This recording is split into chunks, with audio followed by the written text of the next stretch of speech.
Hello friends and dwarves, and welcome back to the Oracular Domain, a land of many scholars and storytellers. A land that will be delved into and talked about by many for years to come. A world created in the game of Dwarf Fortress. Today I have a tale, a simple tale, of a goblin and a bronze beast. A goblin born into power, one of the first of their kind. A goblin of the arts, a goblin of wisdom, and many authored books. A goblin that has a goal, one to overthrow their own kind. This goblin's birth name was Bossa. Bossa Drabhated was a goblin. He was one of the first of his kind. Spent the first 150 years in the fortress of Krafthor, where they learned to read, write, and authored some books. As they mastered their craft of reading and writing and telling the stories and poetry and the histories of the world, the goblins' ambitions began to grow. They dreamed of ruling the world. A scholar and poet knows only one way to rule the world, and this is with knowledge. So because of this, Bossa settled in Embowlingness and joined the Disloyalty of Misery, a musical performance troupe. And shortly thereafter became an apprentice and moved to the dwarven fortress of Inkwald to learn the ways of the dwarves in the Vessel of Artifice. Here Bossa learned of the dwarven religions, their gods and theories, their language and their poetry, their songs and their prayers. Bossa became one with the dwarven civilizations. And the Disloyalty of Misery, Bossa's performance troupe, made this very clear. It was a ragtag group, a collection of elves and humans and dwarves, going about, spreading word and singing songs of all kinds and all civilizations, with the goal of peace above all else. In the year 213, our goblin would find love, and met Cutsmob, Joyousfly, and in 213 they became lovers. In 215, Cutsmob Joyousfly settled in Inkwald to be with Bossa, our goblin. But due to Cutsmob's disloyalty, the relationship wouldn't last, and they would split shortly thereafter.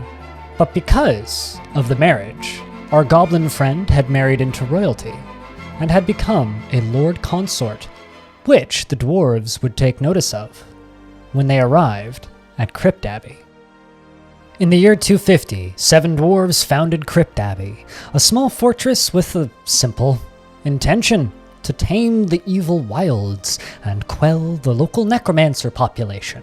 Fighting off zombie boars, the dwarves settled to build a small fortress deep underground and build up a powerhouse of military to fight back against the many battlegrounds of the Oracular Domain. On the year 253, our goblin arrives just outside of Crypt Abbey, alongside of the Disloyalty of Misery, the goblin's performance troupe.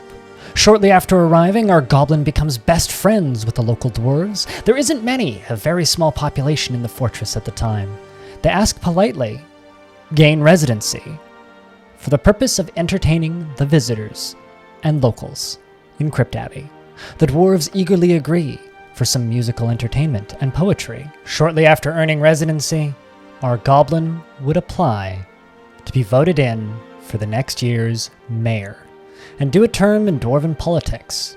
Due to our goblin's knowledge of dwarven songs and literature and history from the time spent in the Vessel of Artifice, the dwarves agreed and voted in our goblin Bossa as the new mayor of Crypt Abbey. Bossa thought it was fitting to take a new name, Squawk, as this was the time of a new beginning for our Lord Consort, a time of great learning and great profit for our goblin who dreams of ruling the world. Our goblin only needs one more thing for their plan to be complete. Well, that's at least how the story goes. In reality, our goblin needed 2 things, an army and a weapon. And currently our goblin had neither, so it was time for the training to begin, and time to find a weapon.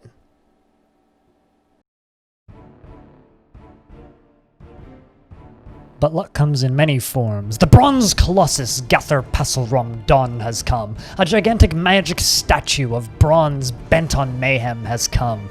A creature so ancient that it existed before time itself began ticking. A creature so old the civilizations of humans, elves, and goblins had not even began to form. A creature from before time. A creature from before light. A creature from the previous world of blackness and might.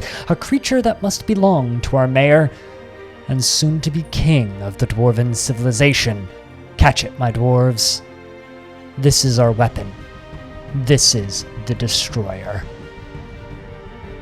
Fortunately for us, no creature is and nobody can stand up against the might of a dwarven wooden cage. Yeah, that's totally a legitimate way to end this. Our dwarves caught the creature in a wooden cage at the side of the fortress as it made its way in, past the guard dog, which had punted through the window with no effort at all.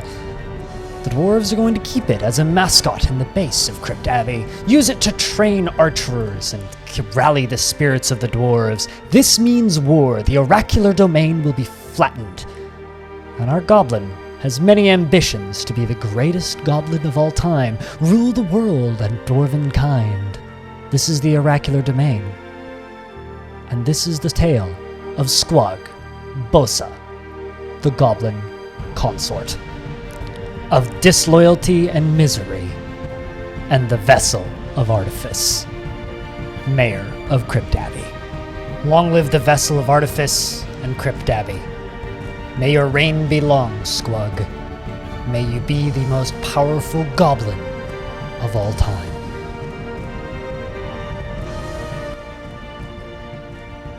First off, I just wanted to thank everybody for participating in the community world that I've had going on. If you would like to download this save for this Embark, you can find that down beneath the video. There is a link in the description. If you would like to just mess around in the world, you can also do that. You can play the save file that I have running, or you can do kind of whatever you want with it, really. It's open season. If you find any cool stories, let me know, and maybe I'll make a video about it. The last few Today in Dwarf Fortress videos I've done have been about the Oracular Domain, my community world, and it's been really fun exploring it with everybody from Twitch chat. I've been on vacation for the past few days, but I'm back now, and so thus I'm streaming 6 days a week, every single day of the week except for Friday. Mostly Dwarf Fortress, but with some traditional roguelikes sprinkled in there and some other games that I'm interested in.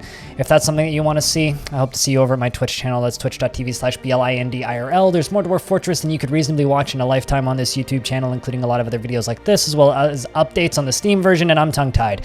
Thank you very much for watching this video, and I hope to see you in the next one.